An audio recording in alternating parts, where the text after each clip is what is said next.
Welcome back to our virtual sessions on leveraging Lyceum for remote teaching. In this session, I'm going to show you some communication tools that you can use within Lyceum to keep up both asynchronously and synchronously with your students. Now that you are pivoting to this remote teaching environment, we highly recommend, as well as the Dean of Faculty's office recommends, that you really prioritize communication with your students. Your content is important, of course, but right now your students also really just want to hear from you and see you and feel some comfort from having that connection with you and feeling like they understand what is going to be expected of them for the remaining weeks of this course. So Lyceum does provide you with 3 different ways that you can communicate with your students. And all of these are purely optional. If you have a current communication with your method with your students, whether that be email or anything else, and it's working well for you, please continue doing that. Don't feel like you have to change anything here. But if any of these options feel like they would help you better keep up with your students in an organized way, then by all means, please experiment. So the first option I wanted to show you today is Quickmail. So when you come to your Lyceum course, every Lyceum course automatically has the Quickmail block installed in it over here. If it's not there, you may have deleted it, and we have a Lyceum tutorial about adding blocks that you can use to learn how to add it back, or you can certainly ask one of us. So over here in Quickmail, this allows you to email your class from within Lyceum. If you are used to using the class lists in your Gmail, for example, you can continue using that. The advantage to using Quickmail is that if you're not already using a class list, you don't have to figure out what your class list is or if everybody has permission to send attachments to it and some things that can get a little bit complicated. Here it makes it very easy to decide who you are going to email from your class. So for example, I could email my entire class. Over here in potential recipients, it's showing me who's enrolled in my class. So I could choose everyone. I could also choose just one individual student, or I could choose a couple of students. And then as you add people, they come over here into selected recipients. So this is nice because with a class list, you're sending it out to everybody. This gives you the ability to customize who within the class you want to communicate with. You can also add attachments here, and the maximum file size for the attachments is unlimited, so you don't have to worry about sending big files. You would add a subject and a message, just like you would in email. You can link out to URLs, you can add images here if you would like. You can even set up a signature, and this is all contained in our Lyceum tutorial about Quickmail. Once you send this message, it will take you to your Quickmail history. This is another really nice feature of Quickmail. So at any time you can come to view history and see any messages that you have sent to your students. So this is nice because it keeps everything organized for you in one place by class so that you don't have to go digging through your entire email inbox to find if you shared something with someone in the class. Students receive these messages in their email inboxes. They don't get a notification in Lyceum. So when they reply to you, they're replying from their own email inbox, and then it goes to your email inbox. If any of that is unclear, please let us know, and we will help make some better sense of that for you. So that is Quickmail. The next features I'm going to show you are synchronous. So Quickmail operates a lot like email, which means it is asynchronous. The next 2 features provide you with more synchronous communication capabilities, and these are 2 brand new features of Lyceum that we've only turned on in the past few days as a response to the college needing to shift to remote learning for the remainder of the winter term. And I'm going to go over these briefly, and there are Lyceum tutorials for both of these. The first option is messaging. So you should now see a new icon in your Lyceum. Up at the very top next to your name, there's a chat bubble.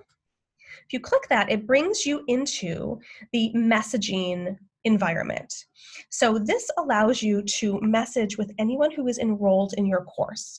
So a student cannot reach out to a faculty member in whose class that they're not enrolled in, or to someone that's not in a class with them. These are only people that you should know because they're in class with you.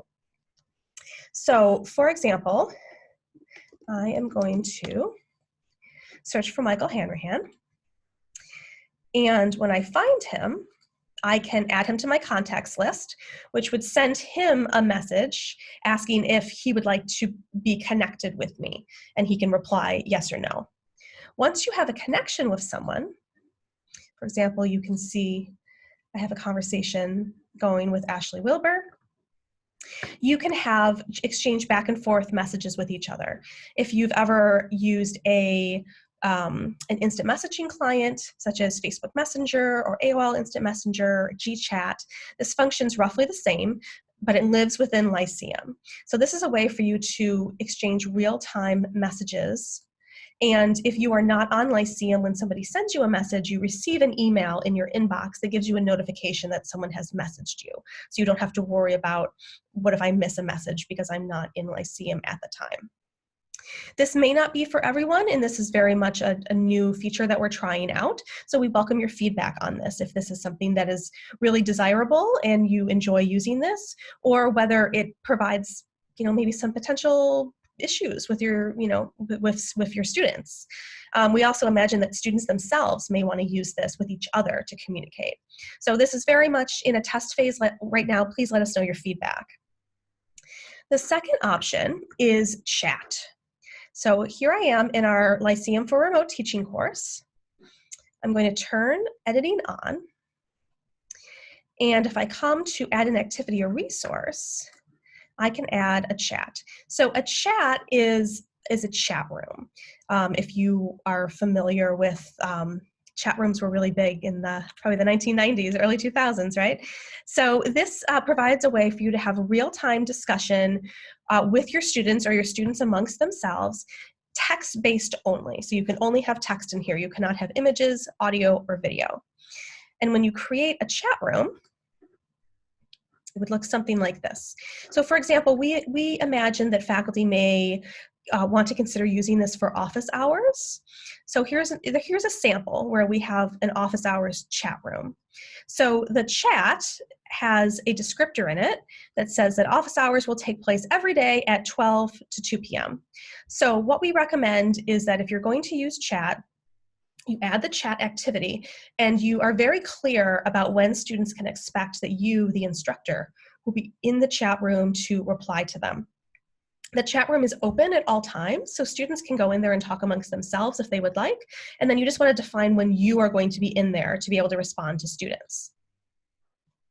So when you come in here, you can enter the chat.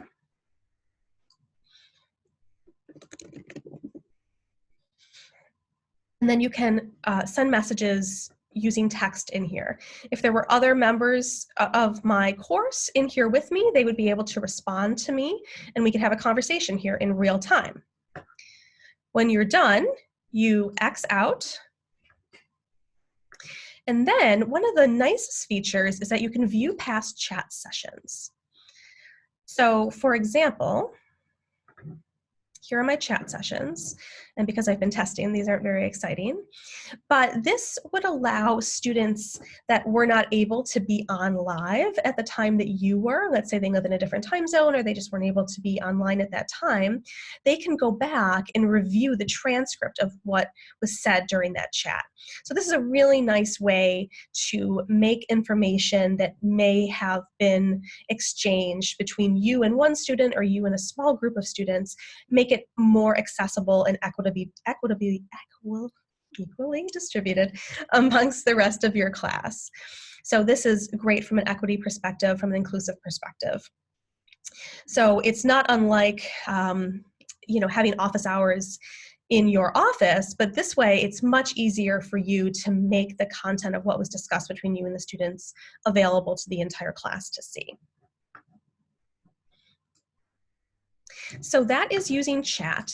And if you come to Lyceum Tutorials, you can see that we have an option in here for Lyceum messaging, so you can read all about it, as well as chat activity.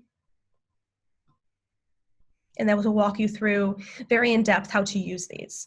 If you were interested in using these and you want some more information, please let us know. We are happy to discuss whether these are the right fits for you and how we can help you. So thanks very much, and I will see you in the next session.